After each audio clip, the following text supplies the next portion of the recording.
I always let it kind of load for a minute or two, check that it's working. Oh, Nick's Good here. idea. Cool. And then kind of go from there. So Just be audio or yeah, video. Nick, I can hear you. I have your video toggled on, but we don't see you. I clicked video and it didn't do anything. Maybe it's just settings. Video input, none. Cool. Also, hi everyone that's watching. We are getting all of our cameras set up, but we're going to get started here in a minute. Yeah, Dave, I can see that you're live, so you're good. I'm assuming I'm good too. Cool. All right. Okay, cool. So also, hi everyone. Welcome back to Notion Nonsense. If you've been following us for a while, then you know that the group chat we are pulling up and we're talking about Notion and all of these fun things. And all of us got together at Make with Notion last week for the conference, and we figured it was a good time to bring the group chat back to you. And so we will be dissecting all of the features, our thoughts, our opinions, but also what it was like to finally meet in person for the first time, which was wild to me because listen, y'all, Dave is a giant. Okay. And I did not believe it. But here we are. It's going to be a good time. So cool. And Sam is in the chat. He can hear both of us, which is awesome. Hi, Sam. Great to see you. Thanks for joining. Sam. I don't know who he belongs to because we have several YouTube channels streaming right now. Everything, everywhere, all the time. Everywhere, all the time. Cool. And Nick is here for those of you watching. He's just trying to get his camera set up. So, and then Josh, shout out for Halloween not coming, ghosting. I'm sure he will be here soon. Well, cool. Well, let's start with, I guess maybe we should do a round and introduce all of us. Oh, cool. Josh is here. Awesome. Hi, Josh. How are you? Hey, can you hear me? Yeah, we can hear you. Okay. Just sitting in a random Zoom room with nobody coming. I don't know who put a Zoom link on the invite, but it wasn't me because I don't use Zoom. Yeah, that was me. Boomer mode. Oh my God, I love it. Oh, cool. Okay, and it looks like Nick is here. Perfect. I wish there was a way. I don't know why I'm so big in this video and y'all are so small. I'm so sorry. You're hosting. Maybe. So. Oh, here we go. Figured it out. There we go. Okay, cool. Okay, so I think what would be helpful since we've all connected our social channels is to start with just a round of intros, just so people, if we've never connected before, people can kind of get to know what we do, what kind of our expertise in Notion is, and then we can dive in. So, Josh, you're voluntold to go first.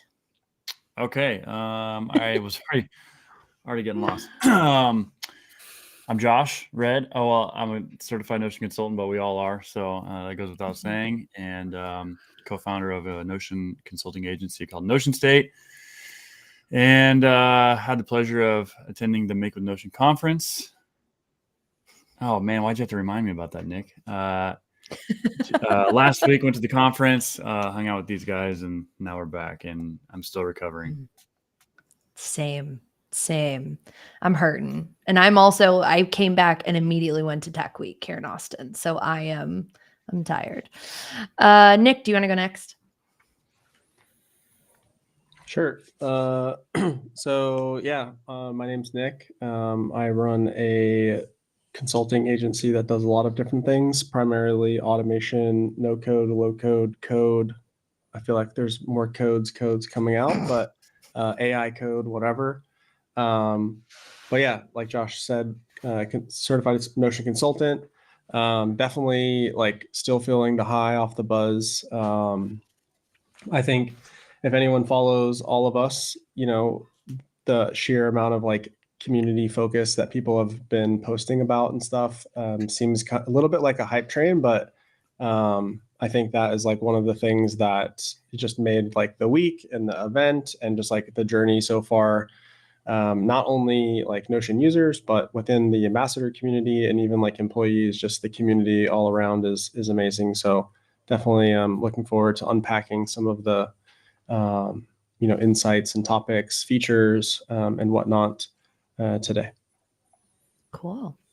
Dave, you want to go next? Sure. So I'm Dave DeCespedes, also a Notion consultant. Been doing this almost 3 years now, which is kind of crazy.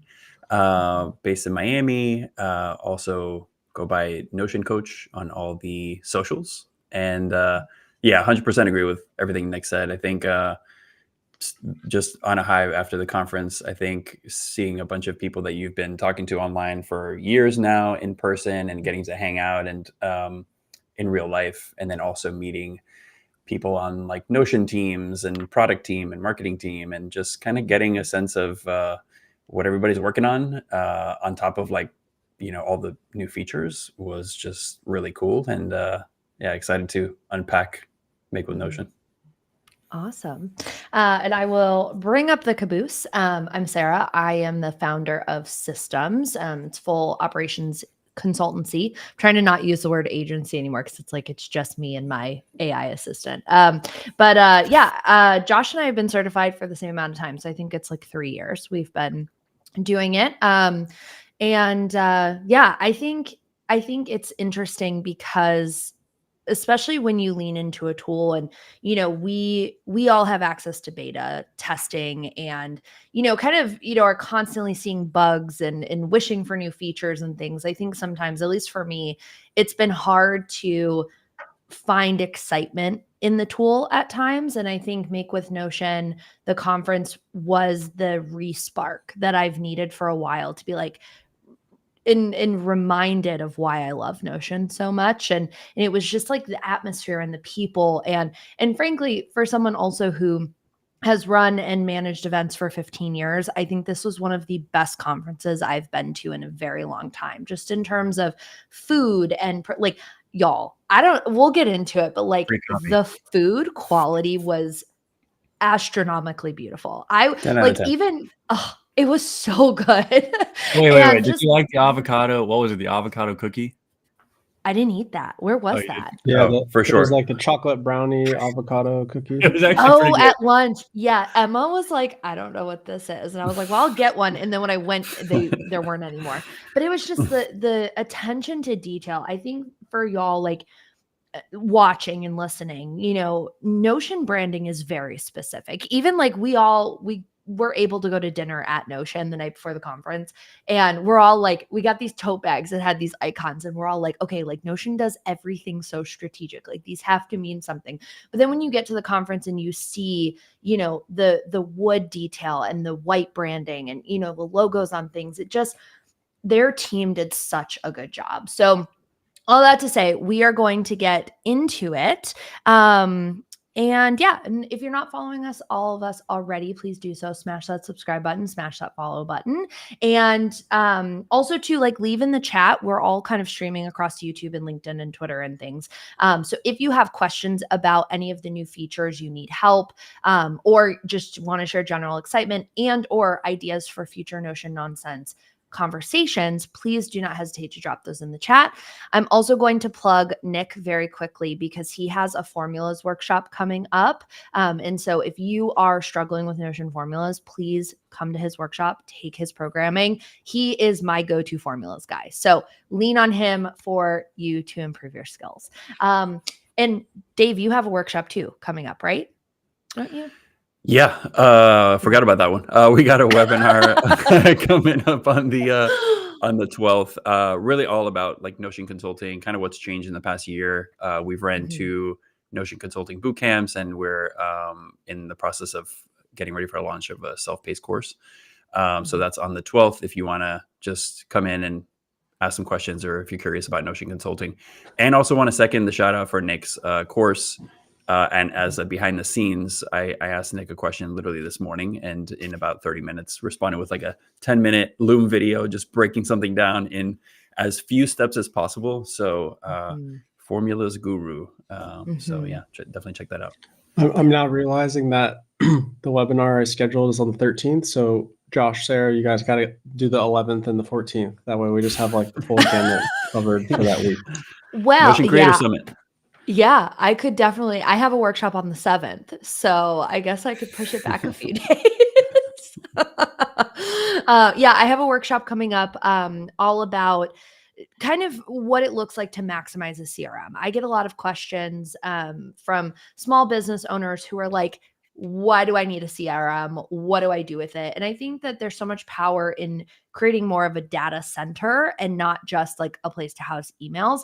And so that workshop is all about building a data center in Notion to collect, onboarding surveys and questionnaires, actual contacts, obviously, but then how do you use all of that data to actually move the needle in your business forward? So, yeah, I think I've tweeted about it or something, but I can share it out later. Okay, so overall thoughts. Let's talk. Maybe dive in. Do we want to dive into kind of the ambassador meetup and what it was like to meet other Notion creators, or do we just want to dive into features and the conference itself? What are we thinking? We do a quick recap on the ambassador meetup. Cool. You wanna do it? Yeah. So I got there right as it was kicking off. And for context, it was at the place called the Commons in San Francisco, a really cool kind of underground spot that's really Literally. cozy. Literally, yeah, underground. Yeah. Yeah. Really cozy spot. And a lot of the who's who of Notion creators were there. Let's see. Thomas Frank was there. Yeah, Thomas Frank. Simon. Yeah. Simon from Better Creating, awesome YouTube channel. And it was really just kind of an intimate space just to kind of see what everybody was working on in a very like informal environment, which was, I think, in a lot of ways in contrast to like the actual Make with Notion day. So, and apart from that, just being so small that, everybody could just kind of chat and hang out, leading up to the conference, which was really awesome. And I think, shout out to Nick and Alex who put this together and worked with the Notion team to kind of, help get everybody together in a small environment before the conference. So, and for a lot of us, it was the first time being in the same room, which was pretty cool. So, Yo, isn't Alex, his handle's a Notioneer, right? That's the right Alex? No, that's Alex Sherwood. This is Polish Alex and Tusik. Polish Alex, yeah. And he works for Thomas Frank. He does stuff on Thomas's team. Nick, y'all did a great job. Y'all did a great job. He works with Thomas as well. Yeah, definitely. Thank you.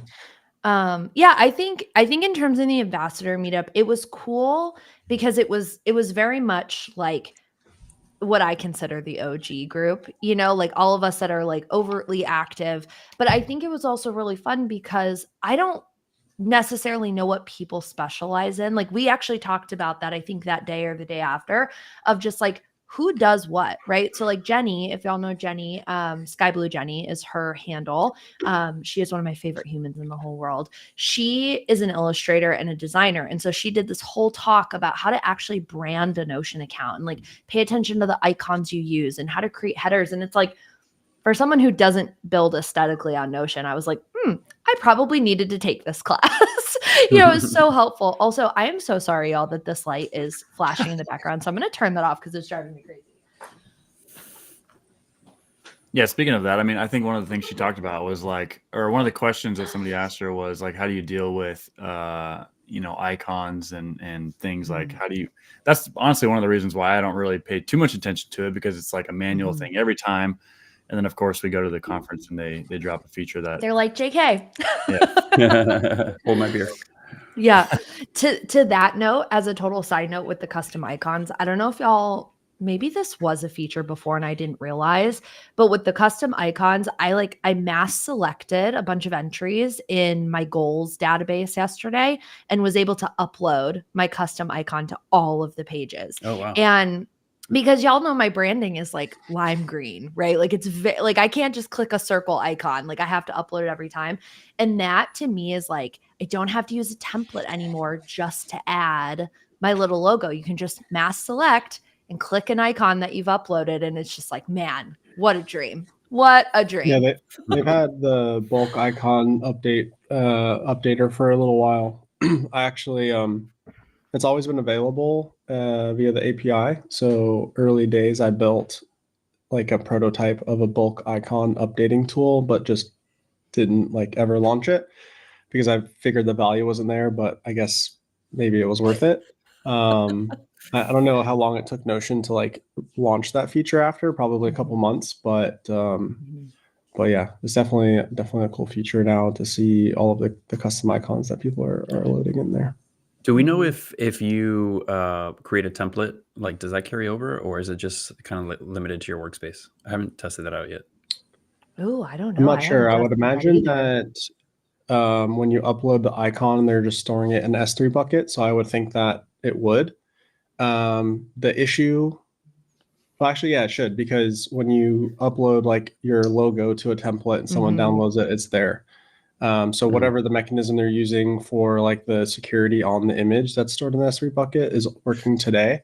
So that should still also work.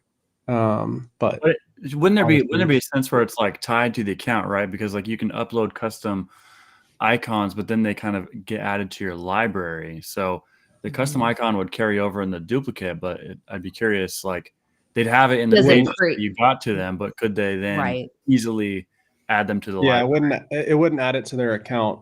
You know, I don't think dynamically. But yeah, there's again, like if the API and stuff, like if that can get updated, there's some cool things that you could do with the custom icons and whatnot. Because like now I'm just trying to think through this, and I'm like, a lot of people use Slack, and so it's like if you're using Slack and you have custom icons in Slack and you want to add them to Notion, let's say you have like 20, that can be a pretty tedious process.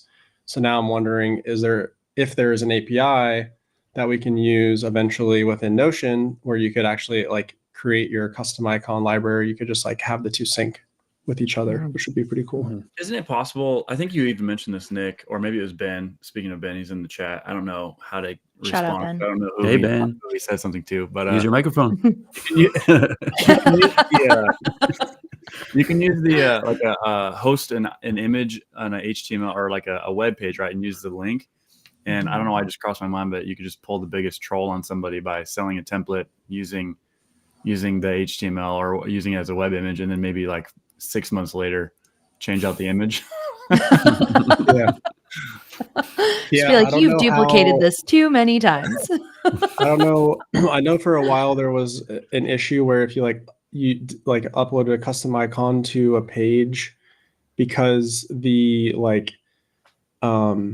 not to get like super technical, but like the security in front of the S3 image would like rotate, and so it wasn't like rotating in Notion, so the image would just disappear, which obviously now is since fixed. So I'm not sure if they are like storing that somehow, or if it's like directly accessing that thing every time, because I feel like that could probably tax servers and whatnot. But yeah, you could definitely, if that was a possibility, that'd be pretty funny. Sorry, you could definitely do it on the page, right? You could just went dark mode on everybody. Just join the dark side over there. Yeah, one second. That was really funny.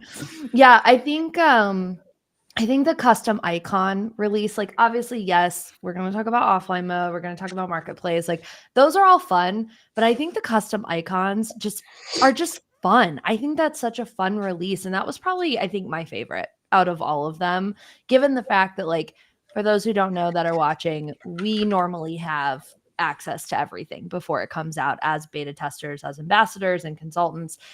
We didn't know about offline mode, but I knew about marketplace. We all knew about forms. We've all had access to forms for a while. We've also had access to mail.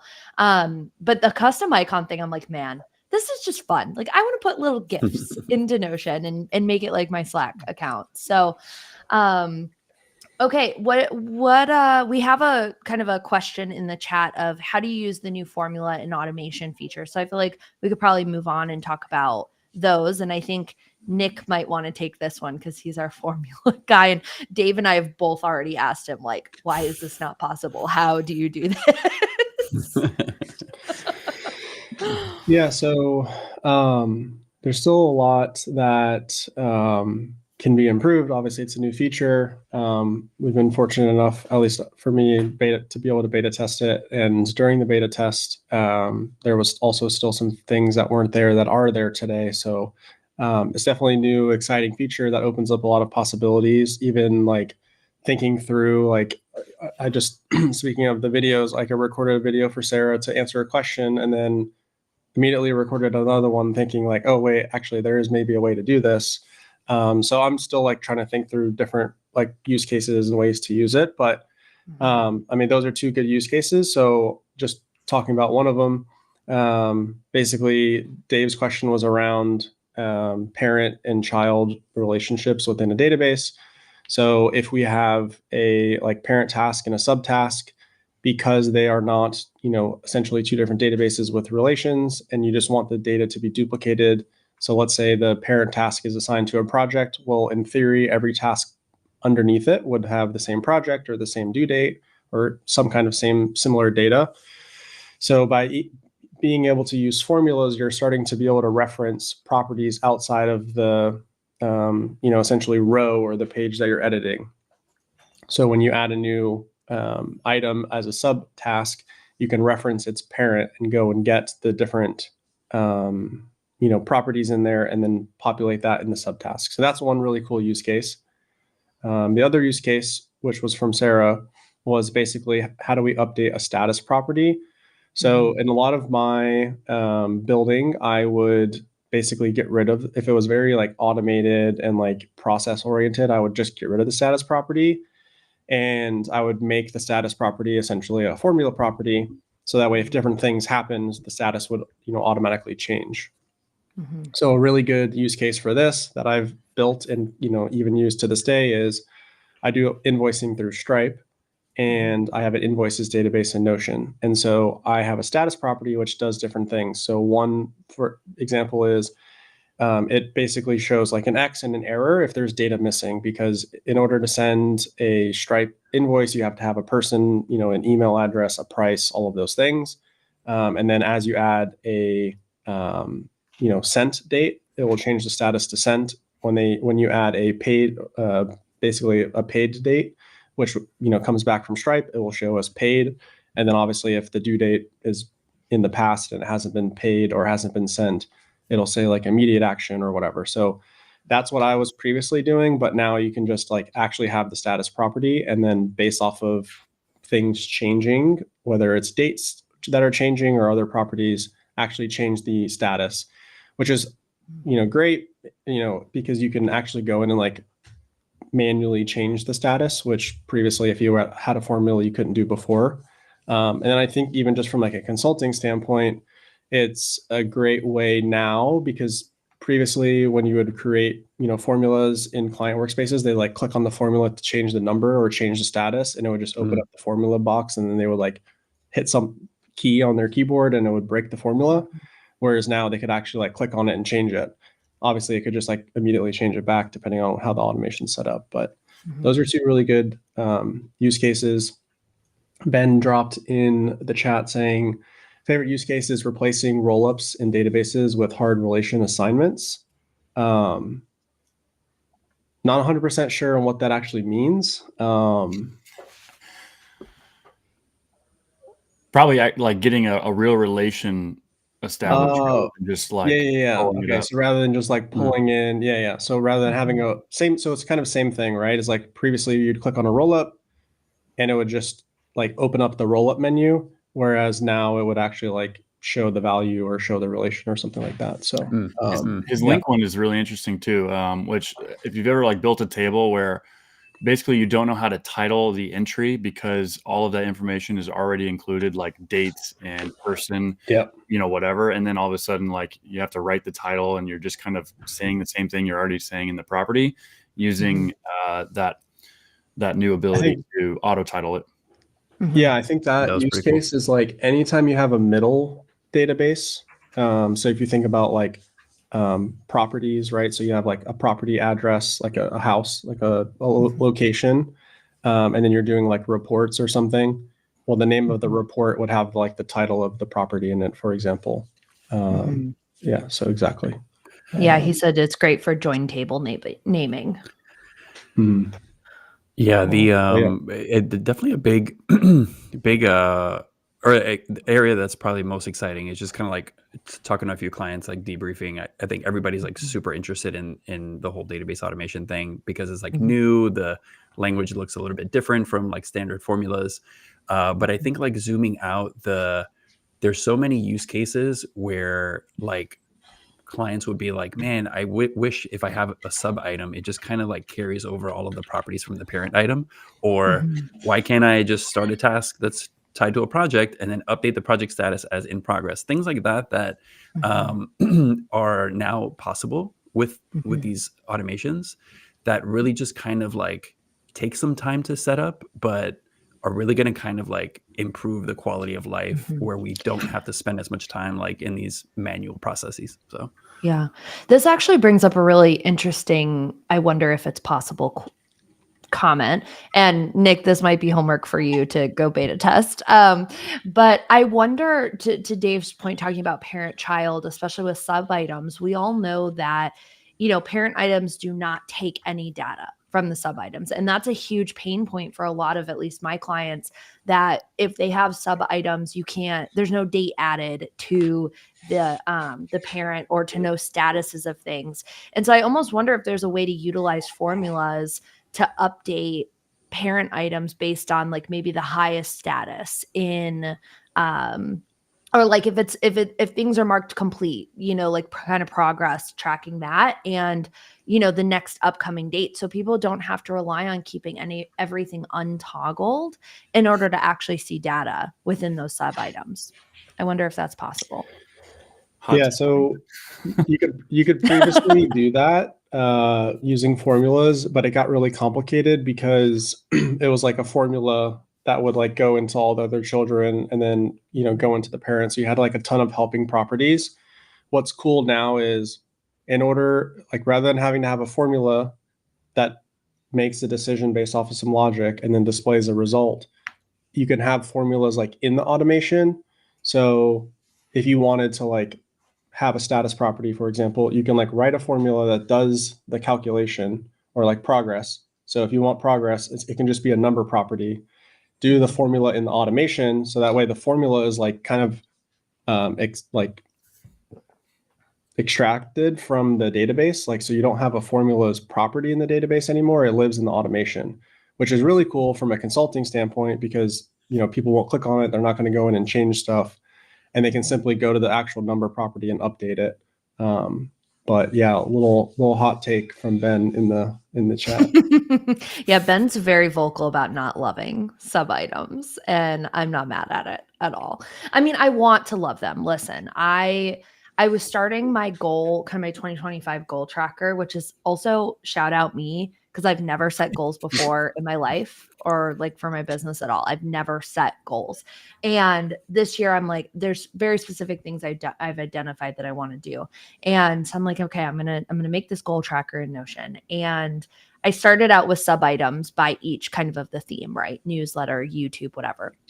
And then I just was like, man, I don't want to have to untoggle these. So then I undid all the sub items, which for those who don't know, you cannot turn off sub items with things still in sub items because it will delete them, which is, I know for a fact that is one of the reasons why Ben does not like sub items. But then I was like, okay, I guess I'm going to use like categories and group things by categories, but then you can't group and subgroup on table views.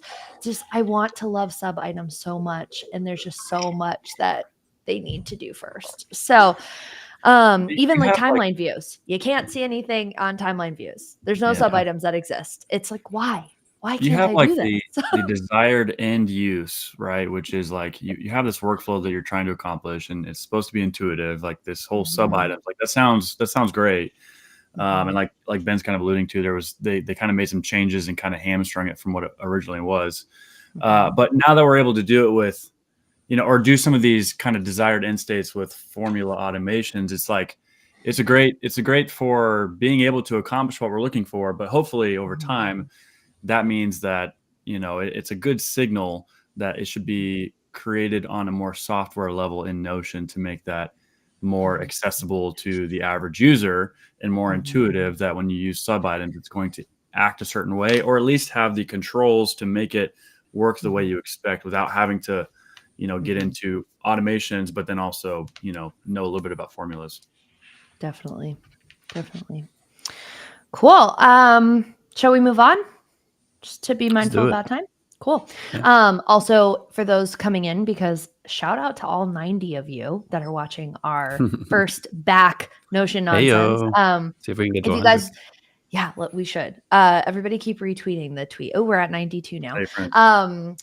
No, for those who are just popping in, all of the formulas and things that have been updated, and just formulas overall, if you're new to them, Nick is doing workshop on that, and he is really going in on creating content. So follow him so you can get better at formulas. I will be there, I promise. I will be there too. Get Yep, better.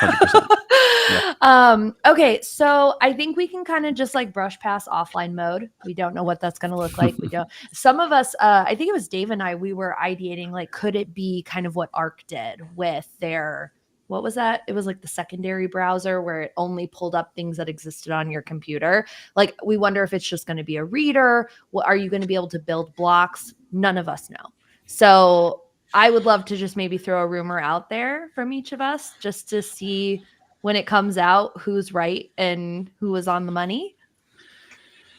Yeah, go ahead, Nick. I was going to say, I have one speculation, which I feel like could be pretty cool, because I think the biggest issue is like, coming from a dev background, is like, how do you do like the merge, right? So how do you do a diff if something was updated online while you were offline and they're like conflicting? How do you fix it? And I think Josh, you just sent a tweet out talking about like the menu blocks in properties and how that like translates to properties. And so I responded there with a theory as well. But when you look at Notion features, I feel like Sarah, you said it in the beginning, like things are done with a purpose. And I think that the suggested edits feature could be used in offline mode. So that way, if you're offline and you create a bunch of edits and it's essentially conflicting, it would be like, here's the suggested edits, and then you can go through like line by line or block by block and say like, keep the new one, or like add the new one, or keep the old one. So I just want to throw that out there. Maybe that is what offline mode could entail. And if that hasn't been thought about, and any Notinos are watching, let me know if you want to chat.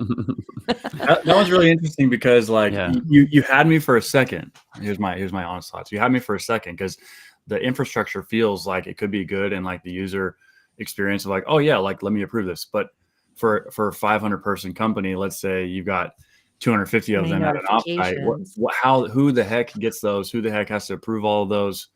So that it's like it works, but then is it manageable? But it's a good thought. I actually hadn't thought of that. Yeah, my first thought was like either one of two scenarios. Number one, they do like a 0.1 version of offline mode, which is like maybe private pages or like a very limited part of your workspace is available offline. And I think to Nick's point, that's a pretty interesting idea of like, building on top of the suggestions feature. But the other other big takeaway from, I think, the announcement was, I think they're not going to release anything until it's been heavily tested. And I think that's been kind of a big takeaway, where they've been working on some of these features for a long time. And they do kind of, at least from my experience, like kind of go pretty thorough on testing and feedback before it's ready. So, which kind of makes me think it's going to be a while before that comes out. But yeah, we'll see. Dave, sorry. Ben posted a link to Reddit. There's some pretty good comments in there. So if anyone's looking at what offline mode could entail or means, there's some good stuff in there. Cool. Yeah. Can one of y'all post the link in our private chat in the stream? I can't, for some reason, like I can't click the links that are being that are putting in the chat. Thanks. Yeah, I think to this point, so what my single use case that I would prefer within offline mode, like if I had to ask for the bare minimum, would just be a reader. So I've had a few CEOs that I've worked with that, travel a lot, right? They're on constant flights and in constant traveling, and they don't always want to pay for Wi-Fi, right? It could be like a quick 1 hour trip or whatever. But one specific CEO I worked with, he has a reader database, I guess you could call it, right? Where he shares PDFs or URLs or like actual books he's reading, podcasts he's listening to, and just kind of tracks like everything that he consumes. And he had reached out to me trying to figure out like how do I read these PDFs when I'm on a flight and don't have Wi-Fi? And his whole thing is like, I don't want to pay for another platform like Readwise or whatever just to read PDFs, right? And so it would be cool to me if you could just read whatever pages you have to consume content, especially like I'm thinking now too with Flylighter, with Thomas Frank's new product and in his tool. Like if I can just web clip a bunch of stuff before I'm traveling or going to a getaway house and don't have, Wi-Fi, like could I still use this? That's all I ask for. Is a reader. So Yeah, I wonder if maybe this is kind of giving me some thoughts. Like it sounds like maybe it's opt-in, toggle on per page, which kind of reminds me of like this probably isn't a reality anymore. But when I used to travel around a lot and we go into places that don't have internet, like we download the Google Maps ahead of time, which can sometimes be pretty big, but you need to do it. So maybe you can like toggle those things on ahead of time, or your whole I don't know how big it would be. I don't know how you can even save it or what the file size would be, but maybe you're able to save a certain portion of your workspace and then like Nick is suggesting, maybe the user is then under the impression, or they know, hey, when I get back online, I'm going to have to approve these, and maybe there's like a bulk approve, but it's not like 200 people all trying to collaborate on the same document at the same time and then trying to figure out who's going to manage that circus. It almost makes you wonder if that's the route they take, like kind of how databases you can turn into a wiki. I almost wonder if there's going to be something like on the side panel of anything that you've pre-approved for offline mode, and then it's like you can only access that. Well, kind of as a companion, like that would just be right above your interesting. favorites, little offline toggle. Yeah. Expand it. See my 5 pages. I bet if we'd probably find the answer if we'd actually go find that research paper that Ivan referenced, where somebody wrote like a thesis paper or whatever on how to actually do it correctly. That's probably a good clue. I'd be really interested in finding out where that is. Yeah. It's a PhD paper, right? So I'm sure it's like 300 pages as well. You probably have to pay for like an academic service to get it. Yeah. So if there's any academics out there, because clearly there's not any in this chat right now. Just upload it to ChatGPT. Get the answers fast. Hey, actually, that's really interesting too. Is like you're putting offline mode like through AI to do some kind of summaries of it to add it to a bookmark or something. To that point, I want to shout out a feature that we knew was getting dropped, but then like Notion never talked about it. And I actually am like thoroughly excited about this because I had to use it in a project recently. Can we make sure that it's actually released before we like? Yeah, it is. Yeah. Okay. I've accessed it in like 12 different Notion accounts now. So now when you import, you can import PDFs. And they turn the PDF into a full Notion page. Headers are reconnected, images load, everything. And they had like, I don't know, we were in some ambassador call or like something. And they were like, yeah, we have this like PDF uploader coming out. Like if you want access to it, take it. And then all of a sudden it was just there. And I worked with a grant writer a couple of weeks ago, and she had a 69-page PDF of government grants that she could potentially apply to for her clients. And she was like, how do we get this into this database? Because we built a database as like a public site for her clients to all see and basically fill out a form to say like, I want to apply to this or that. And before I realized I could do this, I'm like sitting here manually entering data, y'all. Like I was like, I guess I'm going to turn on like a TV show and just like fill out all this data.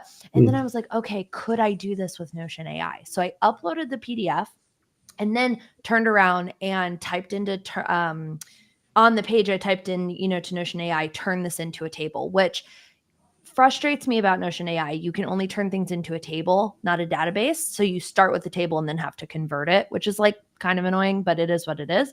I will say the PDF was so large, I could only handle about 30 rows of content on the page at a time. So like a lot of AI asking to turn it into a table and then merging. But that literally probably saved me 30 hours of manual data entry. So just shout out the PDF uploader because I think it's great.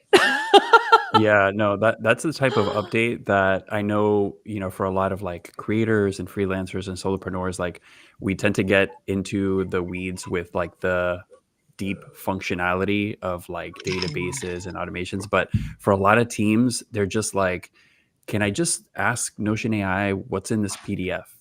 And it's a lot of those little updates that seem pretty minimal, but do a lot to get teams to start to basically spend more time in their workspace because it makes it so easy to ask Notion AI to read messages in Slack or your Google Drive, and kind of like sneaky really important update in addition to kind of like Notion AI updates in general, which I'd say up to maybe like 2 or 3 months ago, not super useful, especially like, for myself and then also working with clients. But I think like asking, detailed questions and making sure we're kind of getting specific with prompts, definitely notice it getting a lot better. So that's definitely, exciting to see.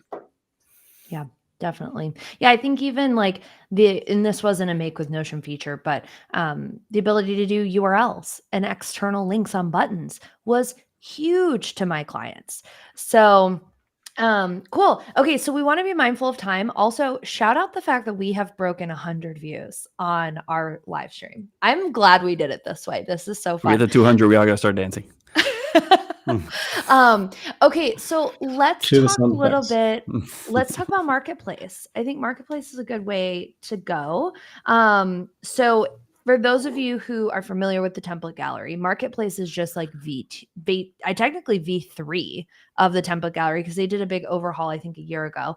But I know for a fact that plagiarism and intellectual property has been a huge issue within template creators. And at least me, I don't know who else in the room was pinged, but about 1.5 to 2 years ago, Notion had started having the conversation of how do we protect our template creators' content, because there's such a high level. And if you're watching this and you've done this, like, you kind of suck. But there's a high level of people who buy someone's template, knock it off, and resell it as a knockoff. And so, I've had conversations with legal over the years of like, well, what is considered IP in Notion and what is considered not savable IP. And so marketplaces, I found out about Marketplace back in April and have, kind of helped with feedback on that.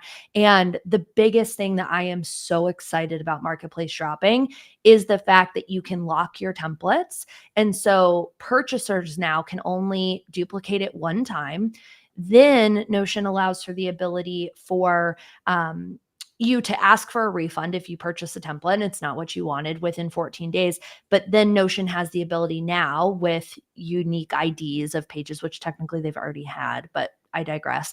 But the fact that you can now be able to get a refund, share a refund, but then they wipe the account that it duplicated on. And I am very excited to see how many more people come into template creation. What does the actual gig economy look like here? So I don't know what y'all's thoughts are, but I think they did a phenomenal job with this revamp of the gallery. Yeah, I mean, two quick takeaways on that. Number one, I think the user experience when we go to, like, we're finding templates from Gumroad, Etsy, maybe Pinterest, somebody's random website, and kind of have no idea, like, is this legit? Like, are these reviews real? Things like that. So the quality there is not great. And I, like everything else, I think Notion doing a marketplace, we know that it's going to be clear. It's going to be nice to use and to interact with. And they're going to kind of they're going to be proactive about, removing stuff that's either plagiarized or just not good. At least that's what I think. And the second part too is, the reviews and kind of the quality control of what goes in the marketplace is also going to be huge. I mean, doing demos with teams and demoing like the template gallery, for better or for worse, finding a good easy template is close to impossible right now, even if it's like in the suggested section. And I think we just kind of forget like how hard it is for new teams to like use these templates. So please just kind of do some QA there. But I think the reviews will just help kind of surface templates that have been actually useful at a higher volume, and just kind of elevate the experience as a whole. So excited to see that. And yeah, I think protecting IP too is a huge one. We all know it's run pretty rampant the past couple of years. But yeah, we'll see how it goes. Yeah. For those of us who have templates active, are you excited about the marketplace? Are you moving everything over, or do you want to keep more of a playing field and kind of keep things on multiple platforms?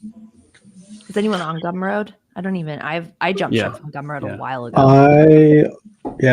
I'm not a huge template creator, but Dave gave me a good idea, and I just thought of another one kind of now. So maybe that will become a thing that will be different than like the typical template. But I think Marketplace, when they added it to the app, I was never on the inside, but I figured that they were doing something when it got added to the actual app rather than just being like /templates.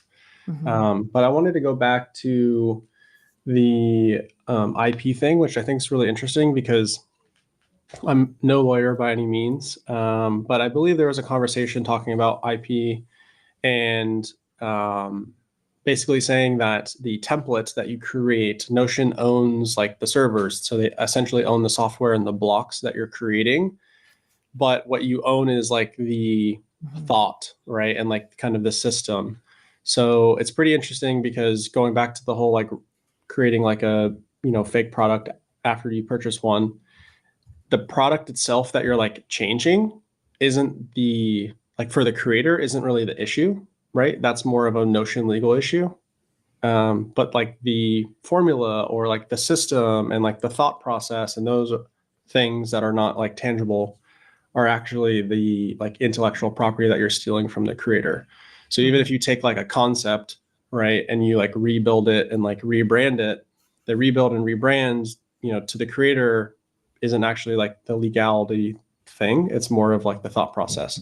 So like just to kind of spin off of it, take a framework and a system. Obviously we have Josh here. So you take Perspectives method. If you just use that same like ideology and rename it, like that doesn't work, right? Because it's the like process and the way that things go together, like in the thought pattern. So definitely interesting to see like what comes out of that. And I think that's where you can like, trademark concepts and things like that, or like terminology and branding more than just like the template itself. But yeah. Definitely excited to see like what kind of capabilities come out of the marketplace, especially with assuming the API. They did a bunch of rebranding and changes to the external connections, which kind of share like a home now with the marketplace. So it'd be interesting to see how that continues to evolve over time with, the relationship between integration and template as well. Definitely. Josh, any thoughts on Marketplace before we move on? Yeah, I'm not a lawyer. Wouldn't even pretend to be able to define what intellectual property is, but I think we all have a good understanding of the point we're trying to get at. Is like, it's not about the thing, but it's like about the origination. Where did you get it from? And we don't even have enough time to talk about morality, but like, where did you get your idea from? Did you come up with it yourself, or just blatantly take it from somebody else? And then there's that like really creative middle ground of mixing concepts and like the whole steal like an artist concept, which I think there's a lot of validity there when you are inspired, but you use it to create something new. So yeah, without going any deeper in any of those topics, I think we all kind of have a general sense as human beings of like what feels honestly just crappy when somebody takes your things. And then when you can kind of see when somebody has like been inspired, but has like done their own, added their own value to it to make it something new. Definitely. Well, cool. Well, just be mindful of time because I feel like we could all be here for forever, but it's Halloween and most of the squad, not me, have Halloween and trick-or-treating to get ready for. So I want to make sure that we save time to talk forms and then talk layouts. So who wants to take the lead on forms?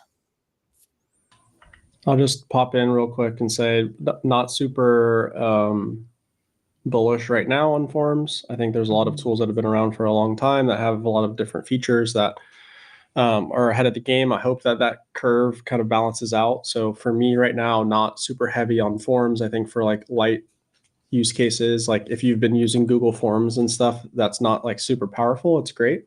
But if you're using fill out, paper form, tally, type form, and doing more complex validation and conditional logic, it's not quite there, but it's definitely a step in the right direction.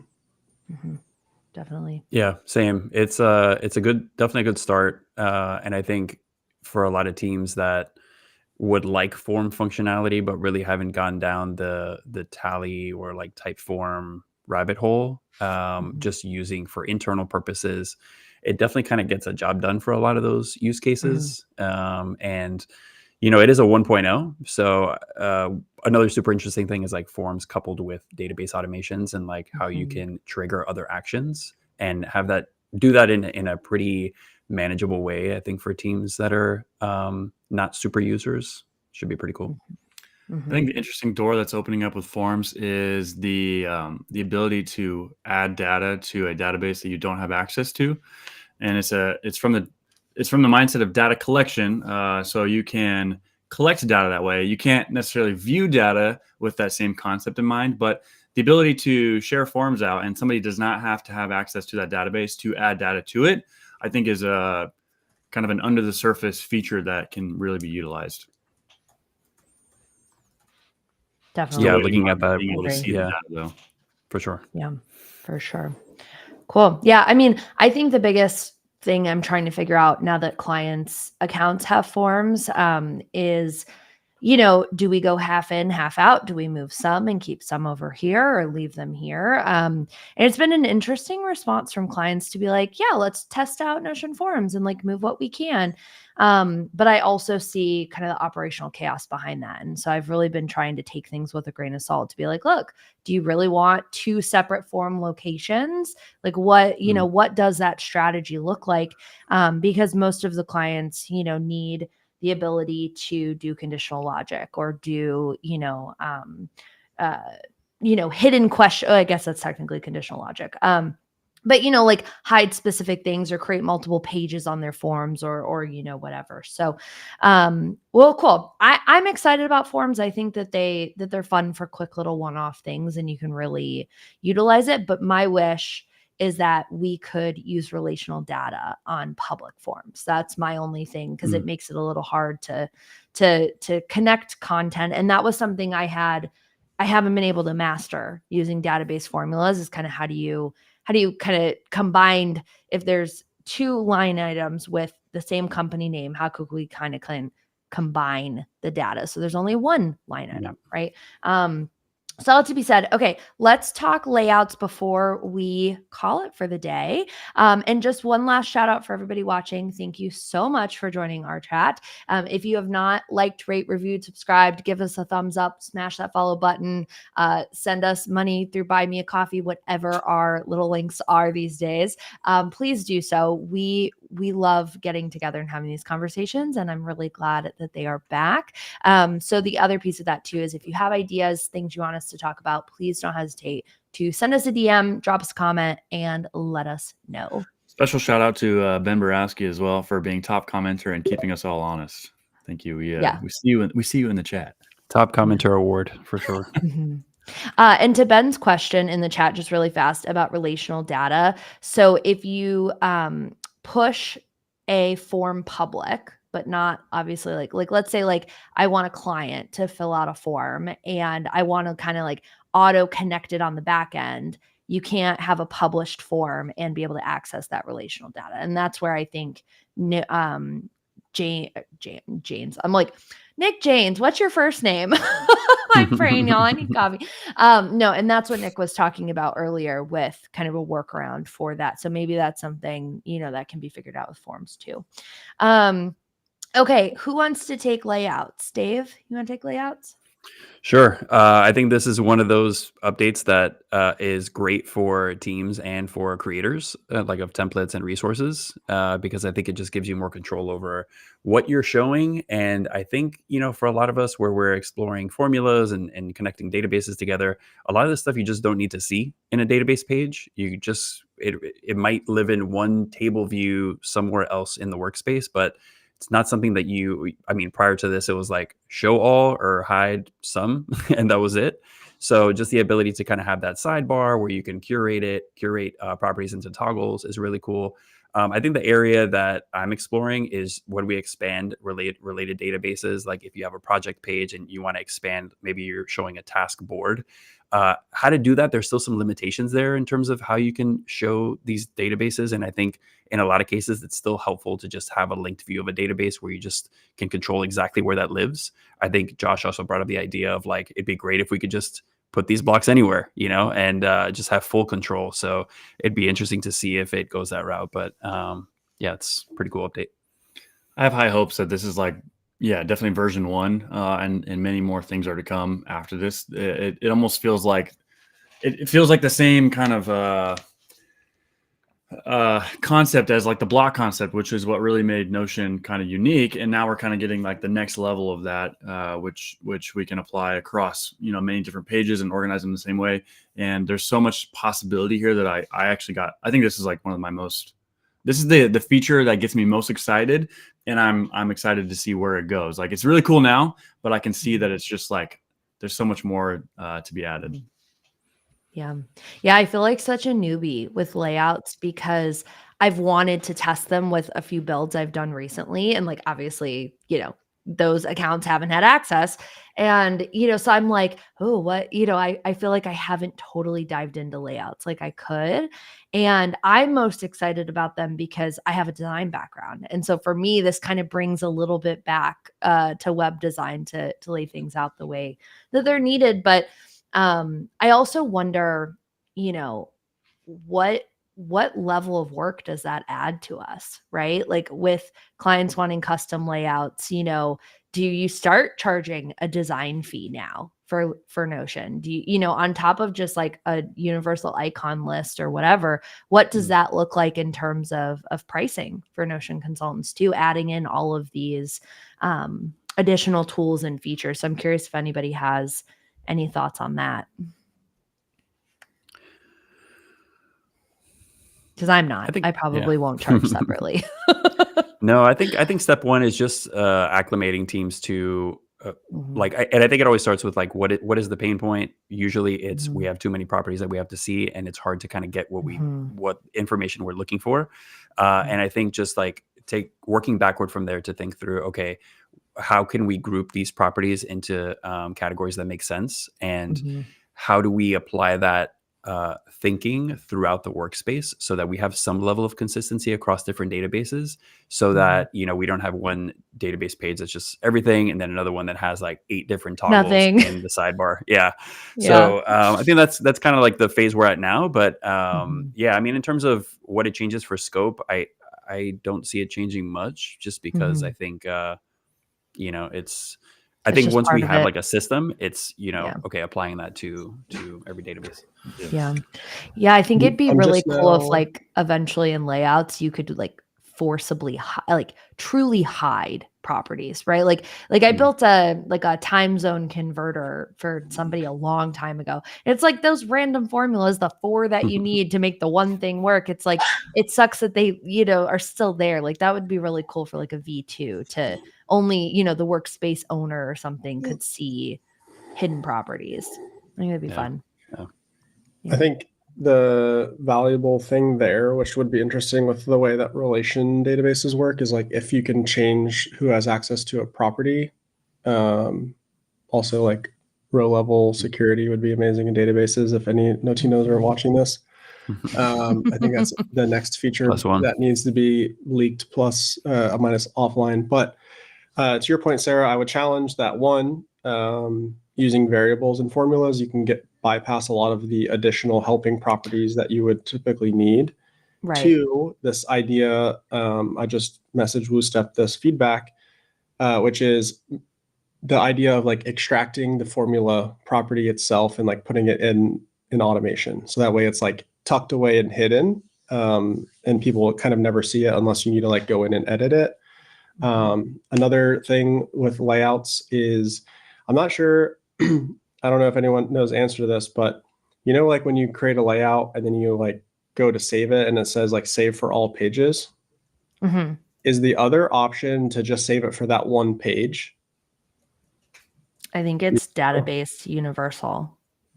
As is it. But That's there's Yeah, I don't think you can do it at the row level. I don't know. it's for an entire database at this point. Mm-hmm. Yeah. I thought that there was when you customize, apply to all pages or reset to original page layout. Okay, cool. So what would be cool is if you could like add a formula or some logic there to say like only apply this layout to pages that have a type of X and apply this layout to pages that have a type Y. That way you have like more customizable views, because we know like as power users, master databases and things like that are super important. But how do you have a master database, let's say tasks, and on two sides you've got marketing department and design department that both need different properties, different layouts, whatever. So that would be a pretty interesting feature to have within the layouts as well. Yeah, I agree. Well, y'all, this was a great call. I'm excited that the squad is back. I love our little. It says cheering. I was trying. Oh my god, that was the worst experience. I've been sitting on it for like 5 minutes. It says cheering, and I have no idea. There goes all of our viewers, all en masse. Why did that sound like Dora the Explorer? I was like, whose I kid have is no watching idea what Dora? that was. Oh my god. Okay, well, that's a great place to end. Well, classic. Oh my Between now God. and our next stream, Josh will be getting a stream deck and loading up a bunch of sound effects on it. That's There your you homework. go. I Count on love it. Well, cool. Well, we are excited to be back. We don't know how often, if ever, we're going to come back, but we wanted to talk about the conference. So if you guys want us to keep doing chats like this, like let us know. Send us a DM, send us a comment, follow everybody on their socials. And this was great. And we will see y'all later.